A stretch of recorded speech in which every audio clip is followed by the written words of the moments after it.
Morning and welcome to our Zoom worship service. I'm Karen Jennings and I'm the celebrant for this morning's service.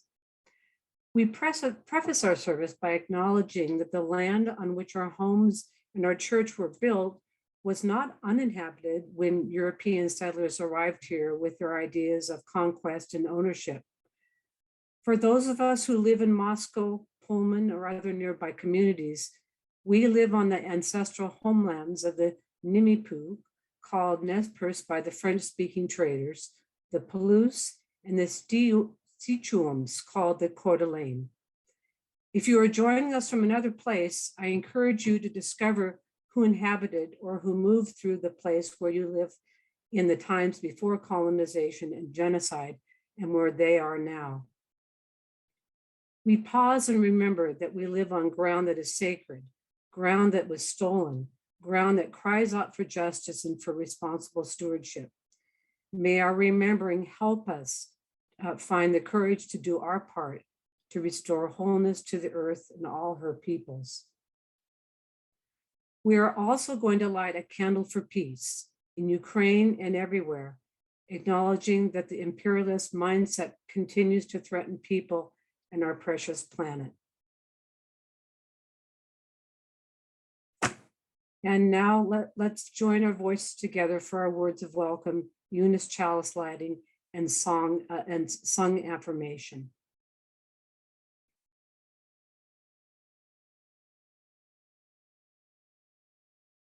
Welcome to you, old friends and new, young and old.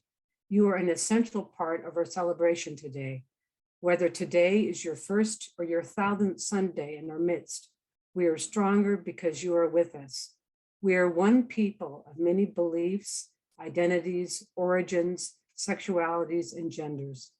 We are all growing, all learning, all loved. Body, mind, heart, and spirit, just as you are welcome here. We are hoping that everyone here has a chalice or a candle to light and something to light it with.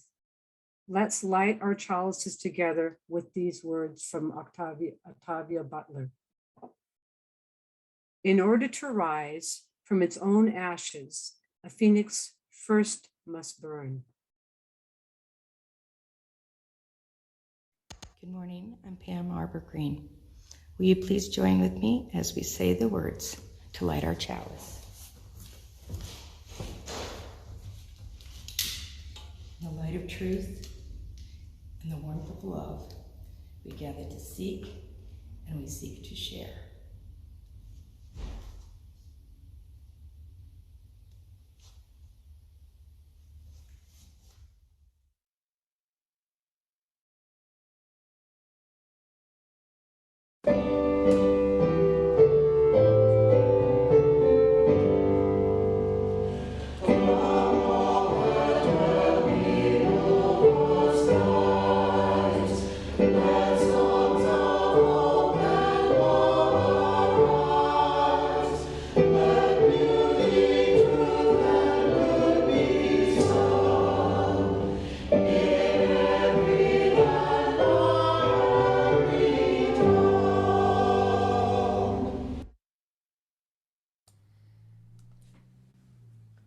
Good morning, everyone.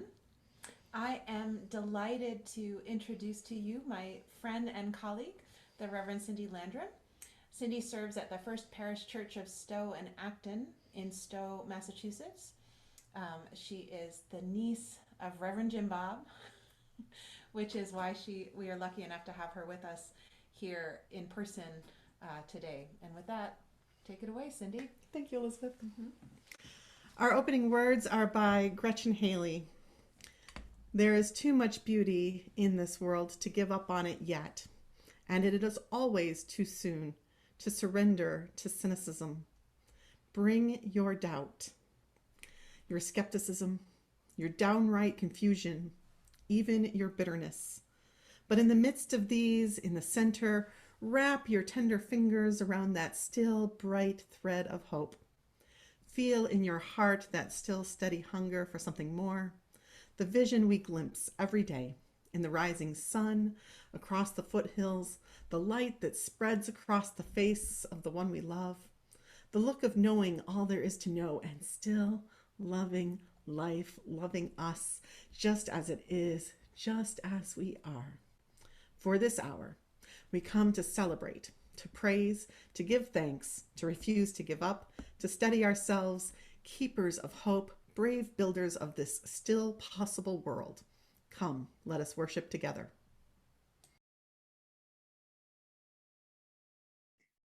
Now let's take a moment to engage in the practice of generosity together. For those of you able to make a financial contribution, the logistics are on your screen. We'd invite you to either copy down the information you need or simply go to the website to make a donation. The web address is in the chat.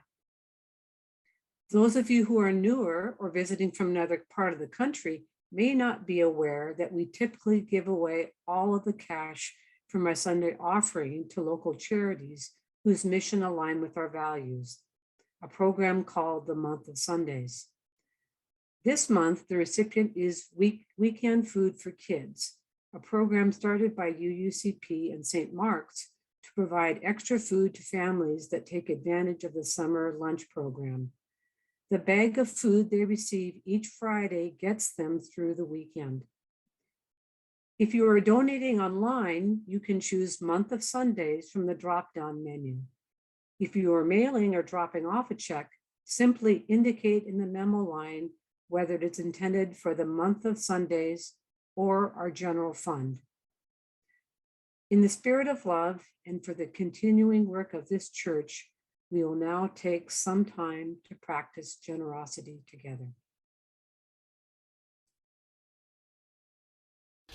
Dona nobis pacem, pacem. Dona nobis pacem. Dona nobis pacem, pacem. Dona nobis pacem. Dona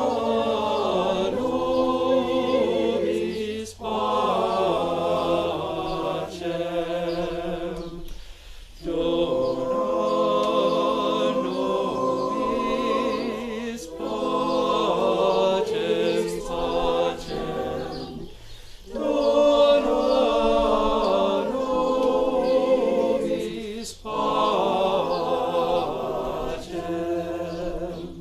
Dona nobis pacem. Dona nobis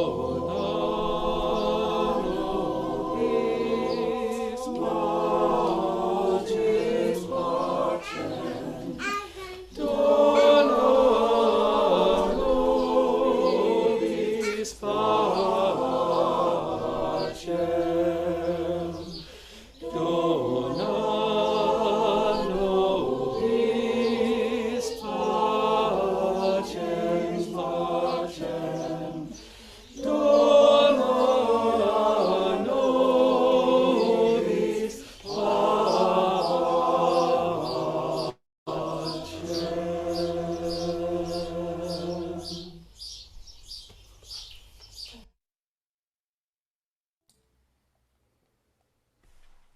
Our words for private prayer or meditation are titled How to Survive the Apocalypse by the Reverend Sean Parker Dennison. First, learn to listen, not only for enemies around, corners in hidden places, but for the faint footsteps of hope and the whisper of resistance. Hone your skills, aim your heart towards kindness, and stockpile second chances.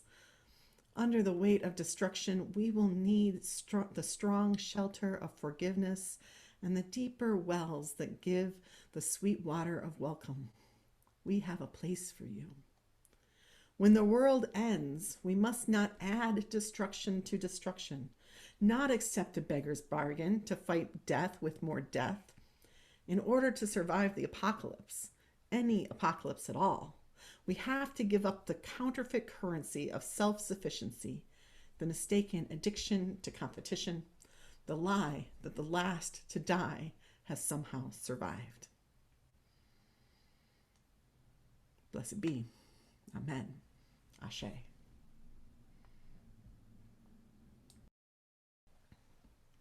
Our readings today are two excerpts from Octavia Butler's books, The Parable of the Sower and The Parable of the Talents. The first, create no images of God, except the images that God has provided. They are everywhere, in everything. God is change. Seed to tree, tree to forest, rain to river, river to sea, grubs to bees, bees to swarm. From one, many. From many, one. Forever uniting, growing, dissolving, forever changing. The universe is God's self-portrait. And the second reading. We do not worship God. We perceive and attend God. We learn from God. With forethought and work, we shape God. In the end, we yield to God. We adapt and endure, for we are earth seed, and God is change.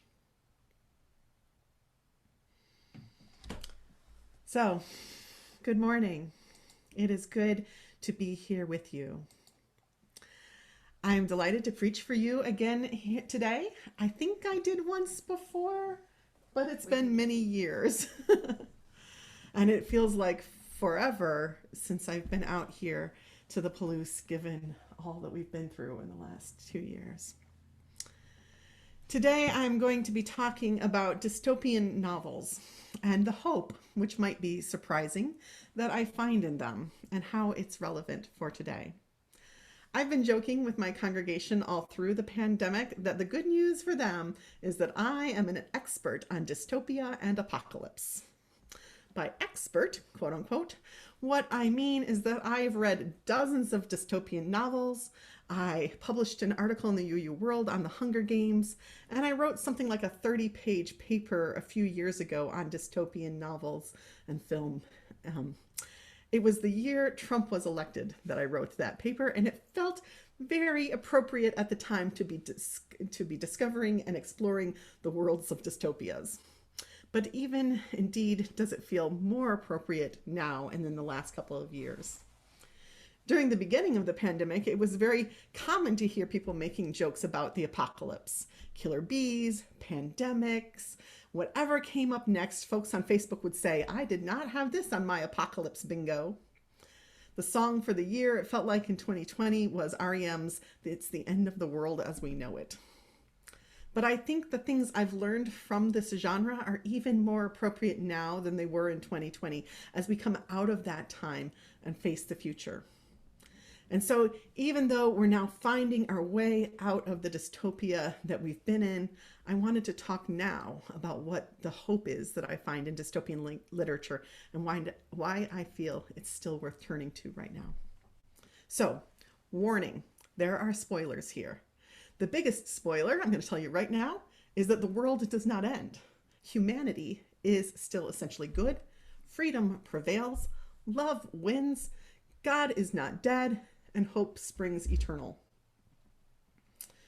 So, the reason I find this genre so powerful is that dystopias are about our literature holding out, examining, and confronting our greatest societal fears. So if you think about The Handmaid's Tale, Margaret Atwood's famous novel now turned into like a Hulu ongoing series, it reflects our still present and relevant fear of losing our reproductive freedom. Cultural critic Tom Moylan has described the purpose of dystopias as being to, quote, map, warn, and hope. So mapping and warning just means that these dystopian novels are pointing to problems in our society and where they can lead. That's less relevant perhaps in our current setting. We've seen the warnings and we're on the map. But what's relevant in our current situation is how they point towards hope. Annette Magid, in an article on dystopia, sees hope as intrinsic and says that the nature of dystopian novels is to suggest that this is not the end of everything by the fact that the novel keeps going. quoting James Berger, she notes, quote, "The end is never the end. The apocalyptic text announces and describes the end of the world, but then the text does not end, nor does the world represented in the text, and neither does the world itself. Something remains after the end." So just as many romance novels end with an epilogue in which there's a pregnancy announcement or there are little children running about, dystopias will often end with an epilogue showing that the world is good again after the end. And this is where we're getting to right now in our lives as we come out of the dystopia. We're coming to this end of pandemic and we will emerge out on the other side. So close your ears right now if you don't want Hunger Games spoilers. The Hunger Games series ends with Katniss journaling about how good things are now and how while they haven't forgotten, her children are growing up in a better time. And Handmaid's Tale? The Handmaid's Tale ends with academics in a further future speculating as to whether the journals of the dystopian world are to even be believed or not. In Station 11, the character of Clark muses at the end. He says this: "He has no expectation of seeing an airplane arise again in his lifetime. But is it possible that somewhere there are ships setting out? If there are again towns with streetlights, if there are symphonies and newspapers, then what else might this awakening world contain? Perhaps vessels are setting out even now, traveling towards or away from him, attained by sailors, armed with maps and knowledge of stars, driven by need, or perhaps simply by curiosity. Whatever became of countries on the other side?" Beyond just the idea that there's always something more, that there's hope, these novels also state something more, that in the most desperate hours of despair, in the most apocalyptic world we can imagine, there is still meaning. Station 11 is one of my favorite dystopias this way. In it, a fast-moving, deadly pandemic has wiped out most of humanity, and with it, most of the trappings of civilization. But the story focuses on a traveling troupe of musicians and actors as they bring their symphony and theater from town to town. The side of their caravan states in a motto taken from a Star Trek episode, because mere survival is insufficient. Because survival is insufficient. And indeed, mere survival is not all that we are struggling for in this time. We are looking for art, for beauty, for meaning. That's why we keep coming to church through the whole pandemic, after all, isn't it? Lisa Rowe Faustino, author of The Hole in the Wall, explains how dystopias give us this hope and meaning, saying this: "Protagonists like Harry Potter and Katniss Everdeen may find it more challenging than Ponyboy Curtis in The Outsiders did to stay gold, to hold on to his goodness, not to become jaded. But that's still the ultimate goal of young adult fiction, and I think the source of hunger for dystopian fantasy in a decade dominated by global fears of war, terrorism, climate change, economic hardship, class divides, and a generally uncertain future for many." Faustino continues, "No different from that quintessential literary adolescent Holden Caulfield, we want to hold on to the joy in life we felt as children. We want to hold on to our individuality, our humanity, our ability to love and to connect with others. We have always wanted to hold on, but in today's global communications network, we can't avoid facing overwhelming obstacles. The more we understand about how small and powerless we really are against the immense forces that control our existence, the more we yearn to feel meaningful." End quote. So dystopias teach us that even in the worst possible state, even in the cacistocracies of life, we can stay gold.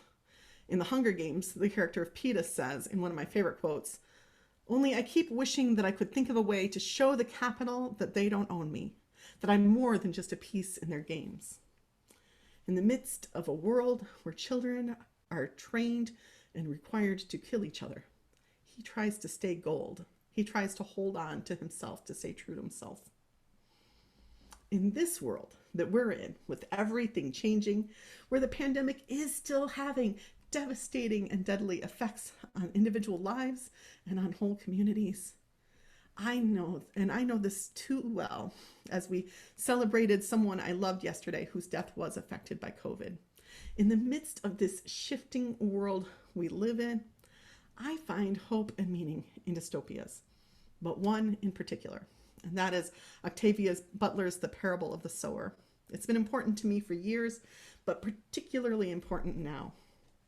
Of all dystopian novels, Octavia Butler's The Parable of the Sower has the most to say to me about the meaning of life. It talks about it in the language of God, and it says that God is change. And for me, as an agnostic humanist, I don't have to understand the word God the way everyone does, but it still means something to me to say, God is change. In The Parable of the Sower, Butler tells the story of a young woman, Lauren Olamina, who is living in a future United States where gated communities are trying to hold together small remnants of society in a country where climate change has devastated the world, large corporations indenture workers, and roving bands of drugged people lay waste to whoever and whatever they find outside the walls of safety. It is not actually all that unlike the world we live in today. And in the midst of that conflict, with their homes destroyed, people go walking northward in search of a better life. In Octavia Butler's world, they're heading north from Southern California up towards here, maybe. Up towards here where they hope to find peaceful and sustainable lives. In our world, the migrations aren't starting so much within our borders as outside of them in places with more conflict, but we still see people migrating, searching for coming northward in search of a better life. In the sequel book, The Parable of the Talents, we learn that this dystopian country is in the midst of a presidential race. And one of the candidates is Andrew Steele Jarrett, a charismatic preacher with violent followers. Quote, Jarrett's people have been known to beat or drive out Unitarians for goodness sake, Lauren L. Olamina tells us. Note, this book was published in 1998, not recently. Jarrett, she says, quote, condemns the burnings, but does so in such mild language that his people are free to hear what they want to hear. Jarrett asks people to join him and, quote, help us make America great again. It was a book that felt particularly relevant during the Trump years, but it's still valid now as we climb out of that dystopian world he created and face a future where his strength is rising still and may rise again. In Octavia Butler's work, The Corrupt Politician's Message, his theological message is that America is great when might is what makes right, when violence is a sign of strength, and when a government veers to fascism. We have many people in our country, many people around here perhaps, who believe that today. And that message of an America, one that we have seen so recently and is the one we are still struggling to emerge from. That message in the books is countered by the heroine, Lauren Olamina, and her theology and how she demonstrates it. When her town is destroyed by gangs, Olamina, the daughter of a preacher herself, takes to the road, heads north, where she hopes to create a community of religious followers for the new religion she feels she has discovered. Her community, called Earth Seed, will practice collective living, farming, teach their young, strive to achieve their destiny, which as she sees it is to leave this planet for the stars. Her vision of Earthseed here on Earth sounds to me much like what I imagine life on the Palouse is like. At its most beautiful and pure, which I'm sure it's not always, but as it is in my imagination. Throughout Lauren Olamina's journey, she shares her theological message that God is change to counter Jarrett's message of fascism and destruction. Her belief that God is a change, that change is a concept, and that to accept the future, you must accept change, is one I find particularly relevant. One of the passages she writes in the book says this: any change may bear seeds of benefit. Seek them out. Any change may bear seeds of harm. Beware. God is infinitely malleable. God is change. Along the road to her destiny, she picks up her followers, and mostly she acquires followers through kindness, saving people from violence and theft, allowing them to join her for safety in numbers, never pressing her theology. She talks about it slowly to people, allowing them to ask questions, and she slowly wins over her converts. And some of the people, like many Unitarians, I think, come along saying, I don't know if this is really for me. I don't know if I really believe what you're saying, but I like the message enough and I like these people and I'm going to come along for the ride. Octavia Butler explains, religion is everywhere. This is Octavia Butler's words. There are no human societies without it, whether they acknowledge it as a religion or not. And so I thought religion might be an answer as well as, in some cases, a problem. And so, for instance, in the parable of the sower and parable of the talents, it's both. So I have people who are bringing America to a kind of fascism because their religion is the only one they're willing to tolerate. And on the other hand, I have people who are saying, well, here's another religion. And here are some verses that can help us to think in a different way.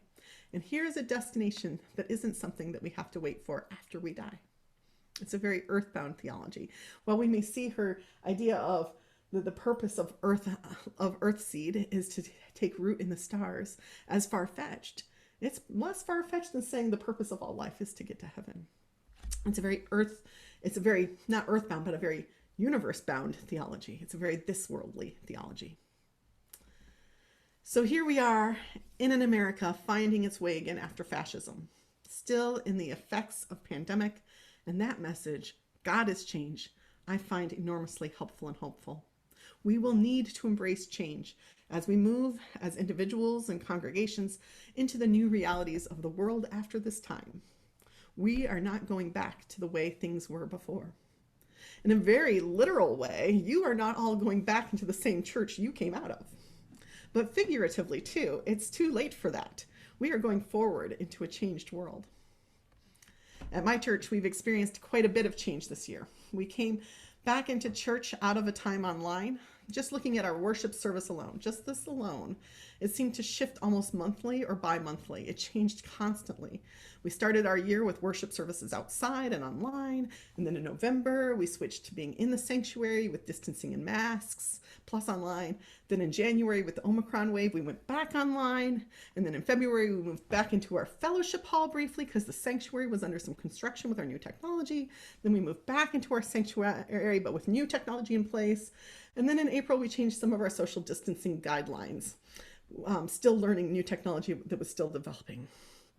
And with our tech, it has been a struggle week in and week out to make hybrid worship work as our technological landscape shifted. Now over here, on the other side of the country, maybe you have experienced less change than that this year, but you're about to experience a whole lot more of it all at once as you return to a new and changed and different church building. Churches all over the country are experiencing different challenges than ever before, and our ministers, I know your minister has been, turning on a dime, as our lay leaders are as well, making things work as we face this new world. And so worship here is a microcosm example for all the change that we've experienced in our life, because of course the same thing is happening in individual lives. We have the Great Resignation happening in America, where people are changing their employment as they reconsider our lives. Change. Change is our constant. God is change. In Octavia Butler's books, Lauren Olamina is a hopeful figure, a figure who gives us the example of a new start, a new destiny, after destruction, after chaos, after violence and brutality. Her theology that God is change brings together Buddhism and process theology into something new for a new age. In a journal titled Fear and the Spiritual Realism of Octavia Butler's Earthseed, science fiction writer Philip Joss writes, God is change is an invitation to respond to fear with creativity, productivity, and compassion. This is possible, as Lauren's experiences have taught her, among those willing to learn from all that they love or hate, need or fear, and among those willing to fully acknowledge and accept suffering and struggle as an inevitable companion to love and happiness. As William Blake said, joy and woe are woven fine. Just as the message, God is change, is a response to fear in Parable of the Sower. In my other favorite dystopia, Station 11, we get a similar response to fear. At one point in that book, one of the traveling symphony members is in the hands of a villain. And she wishes she could speak to one of the other members. In her mind, she's imagining this. She says if she could, she would say this, quote, "We traveled so far, and your friendship meant everything. It was very difficult, but there were moments of beauty. Everything ends, and I am not afraid." And indeed, these novels tell us to not be afraid. We don't know what the future will bring. The shape of everything to come is unpredictable still, but there are moments of beauty and hope and friendship that mean everything.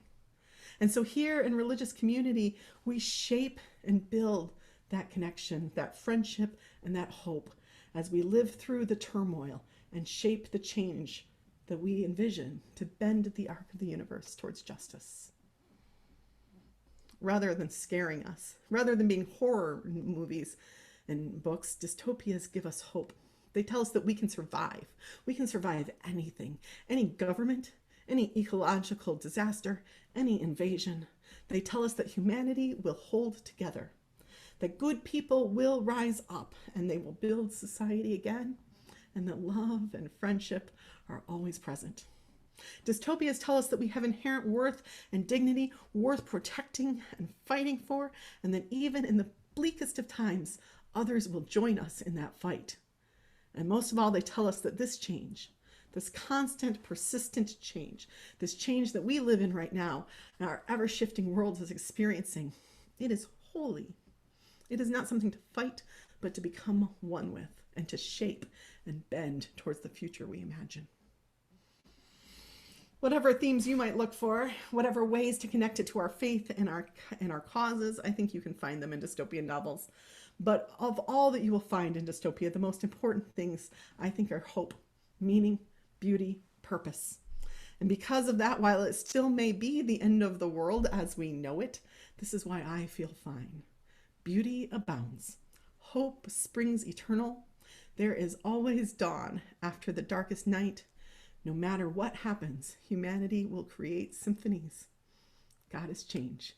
We are Earthseed. May it be so. Our next hymn is Woyaya. Please join along on mute.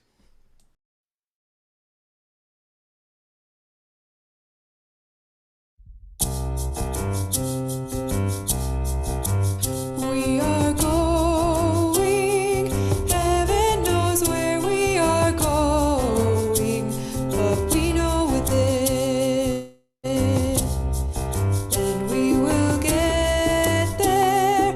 Heaven knows how we will get there, but we know we will. It will be hard, we know, and the road will be muddy and rough, but we'll get there. Heaven knows how we will get there, but we know we will. Oh yeah, yeah. Oh yeah, yeah. Oh yeah, yeah. Oh yeah, yeah. We are going. Heaven knows where we are going, but we know it. And we will get there. Heaven knows how we will get there, but we know we will. Oh yeah, yeah. Oh yeah, yeah. Oh yeah, yeah. Oh yeah, yeah. Oh yeah, yeah. Oh yeah, yeah. Oh yeah, yeah. Oh yeah, yeah. Oh yeah, yeah. Oh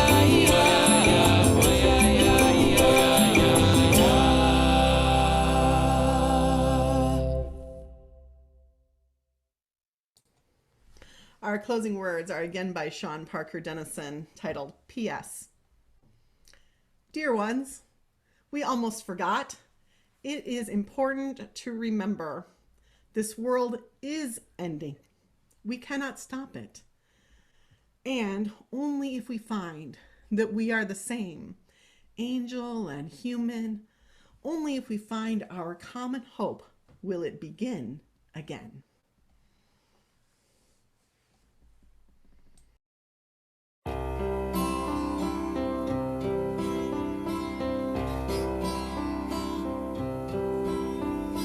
There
We extinguish this chalice that it might glow gently in our hearts.